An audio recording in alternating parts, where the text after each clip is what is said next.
दोस्तों, जीवन में असंभव कुछ भी नहीं है। जब जागो तभी सवेरा होता है। अगर आपको यह लगता है कि मेरे जीवन में बहुत से बुरे काम किए हुए हैं और इन सभी गलत कामों को सुधारने के लिए कोई भी विकल्प नहीं है, तो आपको गौतम बुद्ध की जीवन की यह कहानी एक बार अवश्य ही सुननी चाहिए। तो चलिए कहानी को शुरू करते हैं। एक किसान एक दिन बुद्ध के पास आया और बोला, महाराज, मैं एक साधारण सा किसान हूँ। बीज बोकर, हल चलाकर अनाज को उत्पन्न करता हूँ और तब उसे ग्रहण करता हूँ, किंतु इससे मेरे मन को तसल्ली तो नहीं मिलती। मैं कुछ ऐसा करना चाहता हूँ जिससे मेरे खेत में अमृत के फल उत्पन्न हो।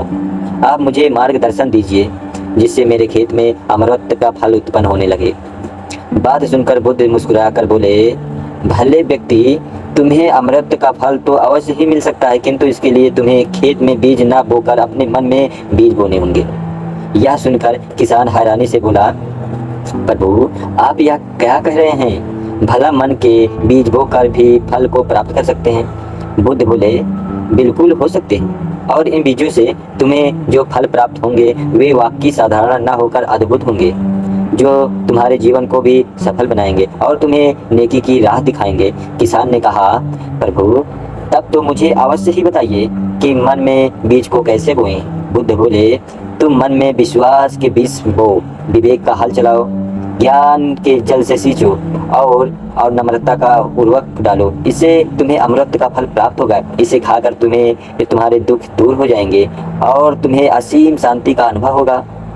बुद्ध से अमृत का फल की प्राप्ति की बात सुनकर किसान ने की आंखें खुल गई और वह समझ गया, अमृत का फल सब विचारों के द्वारा प्राप्त ही किया जा सकता है।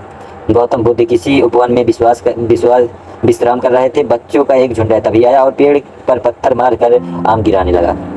एक पत्थर बुद्ध के सर पर लगा और उससे खून बहने लगा। बुद्ध की आंखों में आंसू आ गए। बच्चों ने देखा, भयभीत हो गए। उन्हें लगा कि अब बुद्ध उन्हें भला बुरा कहेंगे। बच्चों ने उनके चरण पकड़ लिए और उससे क्षमा याचना करने लगे। उनमें से एक बच्चे ने कहा, हमसे बड़ी ही भूल हो गई है, मेरी वजह से आपको पत्थर लगा और आपके आंसू आ गए। इस प्रकार बुद्ध ने कहा, बच्चों, मैं इसलिए दुखी हूँ कि तुमने आम के पेड़ पर पत्थर मारा तो पेड़ ने बदले में मीठे फल दिए, लेकिन मुझे मारने पर मैं तुम्हें सिर पे भय दे सका। एक बार भगवान बुद्ध ने अपने अनुयायियों के साथ किसी गांव में उपदेश देने जा रहे थे। उस गांव से पूर्व ही मार्ग में उन लोगों को जगह जगह बहुत सारे गड्ढे खुदे हुए थे।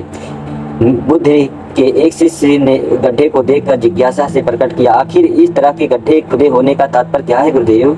बुद्ध बोले, पानी की तलाश में किसी व्यक्ति ने इतने गड्ढे खोदे हैं। यदि वह धैर्य पूर्वक एक ही स्थान पर गड्ढा खोदता तो उसे पानी अवश्य ही मिल जाता, पर वह थोड़ी देर गड्ढा खोदता और पानी न मिलने पर दूसरा गड्ढा खोदना शुरू कर देता।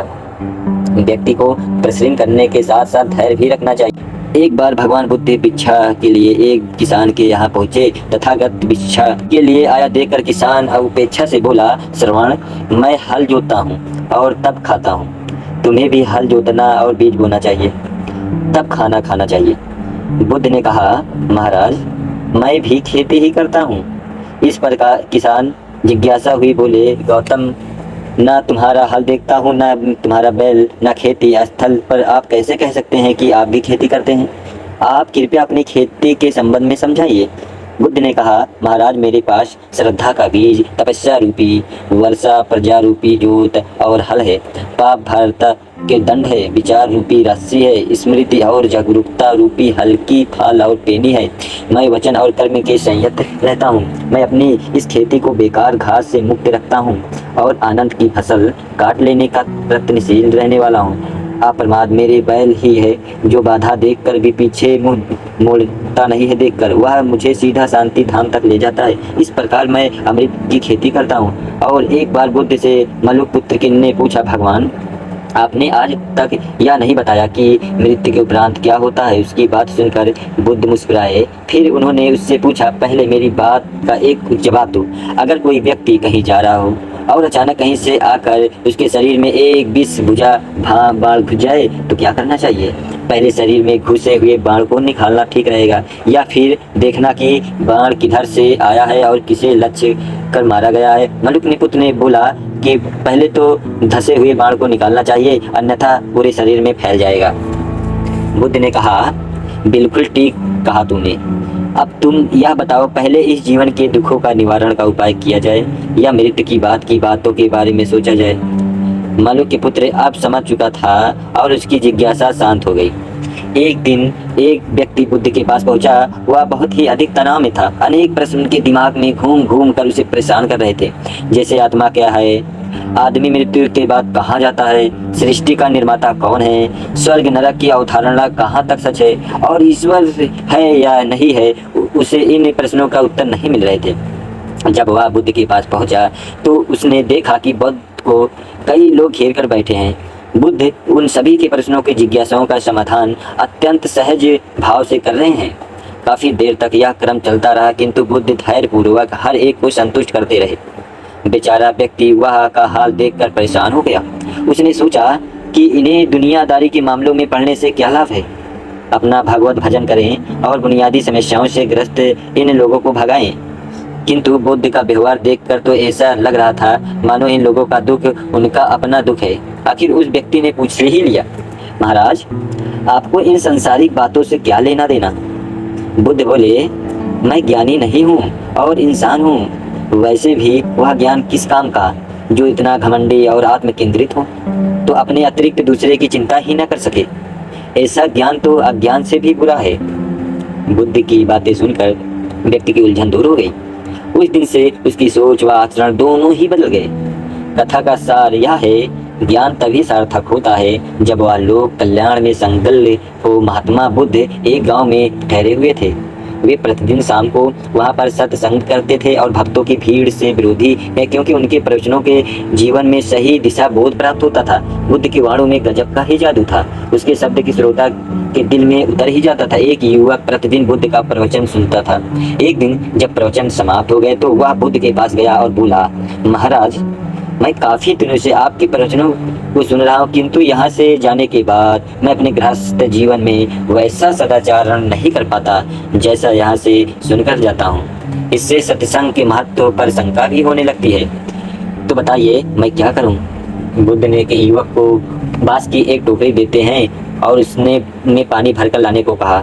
युवक टोकरी में जल भरने को पानी भरने का असफल रहा और कार्य नियंत्रण जारी रखने के लिए कहा। युवक प्रतिदिन टोकरी में जल भरने का प्रयास करता, किंतु सफल नहीं हो पाता। कुछ दिनों के बाद बुद्ध ने उनसे पूछा, इतने दिनों से लगातार जल में टोकरी में डालने से नजर आया युवक। युवक बोला, एक फर्क जरूर नजर आया। पहले टोकरी के साथ मिट्टी जमा होती थी, अब वह साफ दिखाई देती है। कोई गंदगी नहीं दिखाई देती और इसके छेद पहले जितने जैसे बड़े थे वैसे नहीं रह गए, बहुत ही छोटे हो गए हैं। तब बुद्ध ने उसे समझाया, यदि इसी तरह उसे पानी में निरंतर डालते रहोगे तो कुछ दिनों में धुल कर ऑटोमेटिक बंद हो जाएंगे और टोकरी में पानी भर पाओगे। इसी प्रकार जब निरंतर सत्संग करते हैं तो उनका मन एक दिन अवश्य निर्मल हो जाता है और अवगुणों के क्षेत्र भरने लगते हैं और गुणों का जल भरने लगता है। युवक ने बुद्ध से अपनी समस्या का समाधान पा लिया। निरंतर सत्संग दुर्जन से भी सज्जन हो जाते हैं, क्योंकि महापुरुषों की पवित्र वाणी उनके मानसिक विकारों को दूर करने और सद विचारों को आलोक प्रसारित कर लेती है। एक आदमी को बुद्ध ने सुझाव दिया कि दूर से पानी लाते हो, क्यों नहीं अपने घर के पास एक कुआं खोद लो, हमेशा के लिए पानी की समस्या से छुटकारा मिल जाएगा। सलाह मानकर उस आदमी से कुआं खोदना शुरू कर दिया, लेकिन 7-8 फीट खोदने के बाद उसे पानी तो क्या, गीली मिट्टी का भी चिन्ह नहीं मिला। उसने वह जगह छोड़कर दूसरी जगह खुदाई करना शुरू कर दी, लेकिन 10 फीट खोदने के बाद उसमें पानी नहीं निकला। उसने फिर तीसरी जगह कुआं खोदने का प्रयास किया, लेकिन यहाँ भी निराशा ही हाथ लगे। इस क्रम में उसने 8-10 फीट के कुएं 10-15 कुएं खोद डाले, पर पानी नहीं मिला। वह निराश होकर बुद्ध के पास गया और बुद्ध को बताया कि मैंने 10 कुआं खोद डाला पर पानी मुझे नहीं मिला। बुद्ध को आश्चर्य हुआ। वे स्वयं चलकर उस स्थान पर आए जहां उसने 10 गड्ढे खोदे हुए थे। बुद्ध ने उन गड्ढों की गहराई देखी और सारा माजरा समझ गए। फिर वे बोले, 10 कुएं खोदने की बजाय एक कुएं में ही तुम्हारा अगर सारा परिश्रम लगा देते तो शायद आपको पानी मिल जाता। सब गड्ढे को बंद कर दो, केवल एक को गहरा करते जाओ और पानी निकल ही आएगा। उसने बुद्ध की बात मानकर एक ही परिणाम स्वरूप कुआं खोदने को कहा और पानी आखिर निकल ही आया। सबने बुद्ध की जय जय करने लगे और धन्ना सेठ के पास से 7 पुष्ट पालन के लिए जितना भी धन था, उसका व्यापार चारों ओर फैला हुआ था, किंतु फिर भी उसका मन आसान था। कभी धन की सुरक्षा की, कभी व्यापारिक प्रतिस्पर्धा में आगे निकलने का तनाव, चिंता तनाव के कारण उसका अस्वस्थ रहने लगा। उसके मित्र उसकी गिरती हुई दशा को देखी, उसने बुद्ध के पास जाने की सलाह दी। सेठ बुद्ध के पास पहुंचा और अपनी समस्या को बताई। उसने सतावना देखी हुए कहा, तुम घबराओ मत, तुम्हारा कष्ट अवश्य ही दूर हो जाएगा, बस तुम यहाँ कुछ दिन रहकर ध्यान किया करो। बुद्ध ने कहे अनुसार सेठ ने रोज ध्यान करना शुरू कर दिया, किंतु सेठ का मन ध्यान में नहीं लगा। जैसे ही वह ध्यान में करने बैठते थे, वह वहाँ उसके मन में कई तरह के उमड़ने लगे विचार।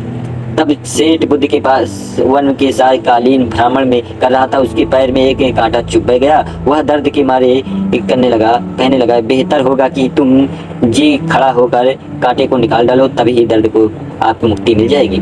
सेठ ने मन को खड़ा कर कांटा को निकाला और उसे चैन मिल गया। तब उसे बुद्ध ने समझाया, ऐसे ही लोभ, मोह, क्रोध, घमंड और द्वेष कांटे तुम्हारे मन में गड़े हुए हैं। जब तक तुम अपने मन को संकल्प शक्ति से उन्हें नहीं निकालोगे, अशांत ही रहोगे। सेठ का ज्ञान बुद्ध के इन शब्दों को दूर हो गया और उसने निर्मल हृदय की राह पकड़ ली। अपनी कुप्रवृत्तियों को मुक्ति के लिए संकल्प बुद्धि अनिवार्य है। जब तक व्यक्ति दृढ़ निश्चय न कर ले। युवक ने बुद्ध से आकर कहा, मेरे गांव में अशिक्षित है, मैं अपने परिवार से झगड़ कर थोड़ा बहुत पढ़ पाया हूँ, आगे और पढ़ना चाहता हूँ, किंतु सभी रोक रहे हैं। घर के लोग सोचते हैं कि खेती में खूब सारा पैसा है और इसके लिए किसी शिक्षा की आवश्यकता नहीं है। यही सोच गांव वालों की भी है। कृपया आप मेरे गांव में चलकर वहां शिक्षा का प्रसार जरूर कराइए। बुद्ध युवक की बात मानकर गांव आ गए। धर्म विरूपी ग्रामीण बुद्ध का सत्कार किया, रोज उनकी प्रवचन सुनने लगे और आने भी लगे। बुद्ध जब भी शिक्षा का महत्व बताते हुए ग्रामीण विरोधी मत रखते। एक दिन एक महिला अपने 5 साल की बच्चे को बारे के लिए पूछने के लिए कि उसे किस उम्र में शिक्षा दिलवाएं। तब बुद्ध ने उन्हें समझाया कि 5 वर्ष पूर्व उसकी शिक्षा स्टार्ट कर देनी थी। उसे क्या खाना है, कैसे रहना है, क्या बोलना है, कैसे क्या करना है आदि बातें शुरू से ही सिखाओ, तभी तो वह अपना उचित ख्याल रख पाएगा। बुद्ध की यह बात सही ग्रामीण के समझ में आया। उन्होंने अपने बच्चों को विद्यालय भेजना शुरू किया। यह समय वर्षा का था। युवक ने लोगों को जल संग्रहण की तकनीक बताई। अधिकांश ने उपहास किया, किंतु युवक अपना काम करता रहा। बुद्ध का सहयोग प्राप्त था, इसलिए किसी ने उसका खुलकर विरोध नहीं किया। जब गर्मी में भीषण जल संकट के कारण फसलें सूखने लगी, तो युवक ने कुएं खुदवाए, जिनमें जल संग्रहण की तकनीकी के कारण खूब सारा पानी निकला। ग्रामीण अब शिक्षा का महत्व समझ चुके थे। धीरे धीरे संपूर्ण गांव में शिक्षित हो गया। गांव हर उम्र में अर्जित किया जा सकता है। यही ज्ञान हमारे जीवन में आने वाली समस्याओं का समाधान की राह सुझाता है। आम्रपाली बौद्ध काल में वैशाली के ब्रिज संघ के इतिहास प्रसिद्ध लिच्छवी के राज्य के नृत्यगाना थे। इनका नाम आम्रपाली या आम्रपालिका भी है। आम्रपाली अत्यंत सुंदर थी और कहते हैं जो भी उसे एक बार जो देख लेता उस पर मुग्ध हो जाता था। अजात शत्रु उसके प्रेमियों में था। वह उस समय उपलब्ध साहित्य में अजात शत्रु के पिता बिंबिसार के भी गुप्त रूप से उसका प्रणयार्थी बताया गया है। आम्रपाली को लेकर भारतीय भाषाओं में बहुत से काव्य, नाटक और उपन्यास लिखे गए। एक बार की बात है, महात्मा बुद्ध अपने शिष्यों के साथ घूमते हुए वैशाली नगरी में पहुंचे। वैशाली को उस समय 16 महाजन पदों के महत्वपूर्ण जनपद माना था, जिसकी ख्याति दूर दूर तक फैली हुई थी। यह नगरी परम वैभवशाली और हर तरफ से संपन्न थी। महात्मा बुद्ध की आने की बात पूरी करने के लिए bye bye, take care. Public study IQ channel पे सब्सक्राइब, कमेंट, शेयर जरूर करके ही जाएं।